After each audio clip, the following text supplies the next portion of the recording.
Hi boys and girls. Today I'm going to read you a really fun story called Duck and Goose, written and illustrated by Tad Hills.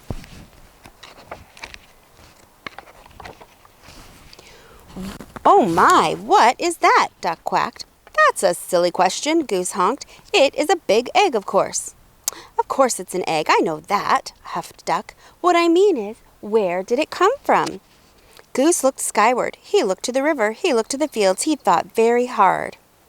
"Who are you?" he asked finally. "I," said Duck, puffing out his feathered chest, "am the one whose egg this is. I saw it first." Goose quickly raised one webbed foot. "It's mine.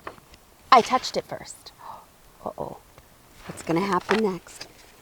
"Hey, you should never put your dirty foot on an egg," Duck scolded. "Don't you know anything about caring for eggs?"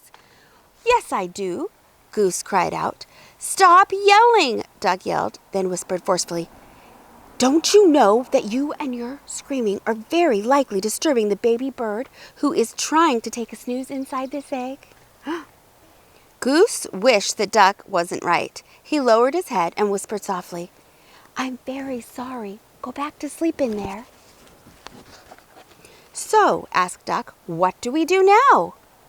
"We should do something," suggested Goose. "Yes, you were right. Good thinking," agreed Duck. "Like what?" And here's Duck thinking. "This egg is private property. Duck's egg. No geese allowed. No honking. $5 fine." Duck and Goose each thought, and here's the Goose thinking. "If you are a duck, keep walking. No ducks beyond this point. Quiet, please. Absolutely no quacking in this area." Do you think that's going to work? They're each only thinking about themselves. "Well, we must keep the egg warm until the fuzzy little occupant is ready to come out," said Goose.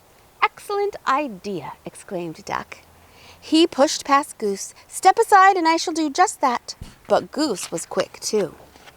After a flurry of fussing, grunting and groaning, slipping and sliding, honking and quacking. Oh my, are they being careful with this egg? Oh dear. Duck and Goose found themselves back to back. "Scoot over, I don't have any room," complained Duck. "You are much closer to me than I am to you." "Stop yelling in my ear, Goose."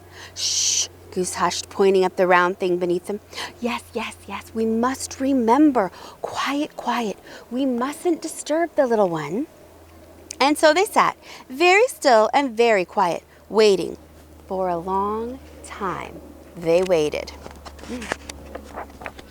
They listened to the crickets and the frogs chirp and burp. "I am going to teach this baby bird to quack like a duck," Duck boasted. "Well, I am going to teach it to honk like a goose," Goose honked back. "I am going to teach this baby bird to waddle," Goose added. "So am I," Duck said. They heard the pitter-patter of the rain. "I am going to teach this baby bird to swim," Duck said. "Me too," Goose said. To pass the time, they sniffed wildflowers in the warm sun and shared breadcrumbs while Goose taught Duck to honk. They watched the sunset in the sky, and Duck taught Goose to quack. Boys and girls, what's happening? Are they fighting anymore? Are they cooperating and finding new things to do together? They counted the stars in the night sky. "Let's teach our baby to fly," said Goose. Oh, did you hear that? Our baby. Now they're talking about sharing. I love that idea. "Good idea," said Duck. "I'm sure our baby will be a fast learner," said Duck. "If it takes after you and me, I'm sure you're right," agreed Goose. And there they are, staying up all night taking care of what they think is an egg. Together they waited until... Did you feel that, Duck? Duck nodded. "Yes. Did you feel that, Goose?" Goose nodded. "It's time, Goose. It's time," Duck squawked. What do you think is about to happen? Oh my gosh, I don't know. Ooh, let's see. Quickly, Duck slid down and started running in circles around their egg. "What should we do now?" he hollered. "I think we should remain calm," Goose yelled back. "Excuse me," a little voice called out. Is something going to pop out? Duck stopped. In all the exciting confusion, he had failed to notice the blue bird kicking their egg. That's why it was moving. "Can I play too?" she asked. "Play? This is no time for play," yelled Duck. This is no time for games, yelled Goose. And what is with the kicking? I was only trying to get your attention, said the little bird. Well, you got it, Duck huffed. False alarm, Goose, back to work. Can't you see that we are very busy here, Goose explained to the bluebird. This is serious business. This is perhaps the most important moment of our lives. Oh, I'm sorry, apologized the bluebird. I had no idea. I just thought maybe I could play with your ball. It really is a nice one, she added. And then she flew away. A ball? Do you think they've been sitting on a ball this whole time? Goose gulped. Oh, did she say ball? He whispered to Duck. You know, I did have my doubts, Duck finally said. It is a bit squishier than most eggs I've seen.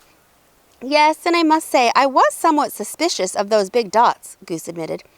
It may not be an egg, but it is lovely, said Duck. Oh, absolutely, Duck, Goose agreed. It's a keeper. As the crickets chirped, the frogs burped, and the grass swayed in the gentle breeze, Goose quacked and Duck honked, and the ball bounced and rolled, and sometimes even flew. The end.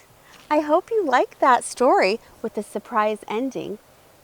I know I sure did.